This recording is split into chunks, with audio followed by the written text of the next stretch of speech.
नमस्कार दोस्तों, आज हम भारत भूमि के महान वंश चंद्रवंश की उत्पत्ति के बारे में जानेंगे, तो कृपया इसे ध्यान से सुनिएगा।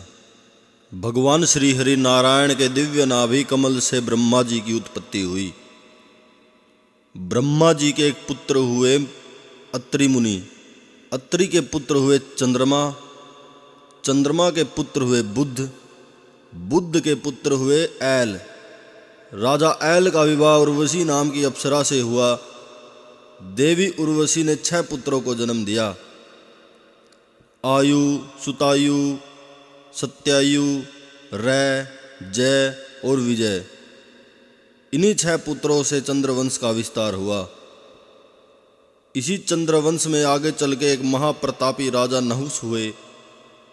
नहुस के भी 6 पुत्र हुए, यति, ययाति, संयाति, आयति, रेयति और कृति। महाराजा ययाति बड़े ही पराक्रमी, तेजस्वी और चक्रवर्ती सम्राट हुए। इनकी 2 पत्नियां थी, देवयानी और शर्मिष्ठा। इन दोनों रानियों से महाराजा ययाति को 5 पुत्रों की प्राप्ति हुई। यदु, तरवसु, दुर्विहु, अनु और पुरु। महाराजा ययाति के बड़े पुत्र यदु से यदुवंश चला, जिन्हें आज के यादव भी कहते हैं। ये यादव मुख्य रूप से चंद्रवंश की ही शाखा है। महाराजा ययाति के छोटे पुत्र पुरु के वंश में बड़े ही तेजस्वी प्रतापी राजा दुष्यंत हुए। दुष्यंत ने शकुंतला से गंधर्व विवाह किया। इन्हीं दुष्यंत के पुत्र बड़े ही तेजस्वी, प्रतापी और पराक्रमी राजा भरत हुए। इन्हीं भरत के पुत्र भमन्यु हुए। भमन्यु के पुत्र सुहोत्र, सुहोत्र के पुत्र हस्ती, जिन्होंने हस्तिनापुर नाम का नगर बसाया।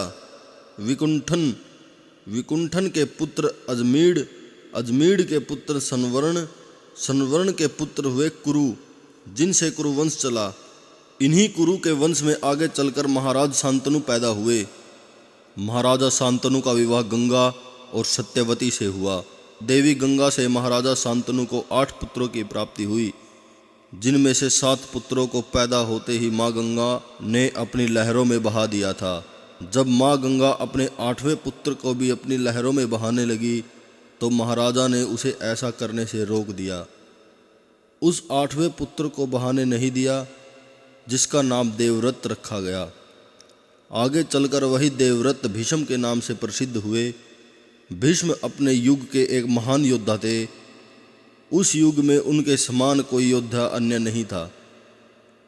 महाराजा शांतनु की दूसरी पत्नी सत्यवती से 2 पुत्र प्राप्त हुए, चित्रांगद और विचित्रवीर्य।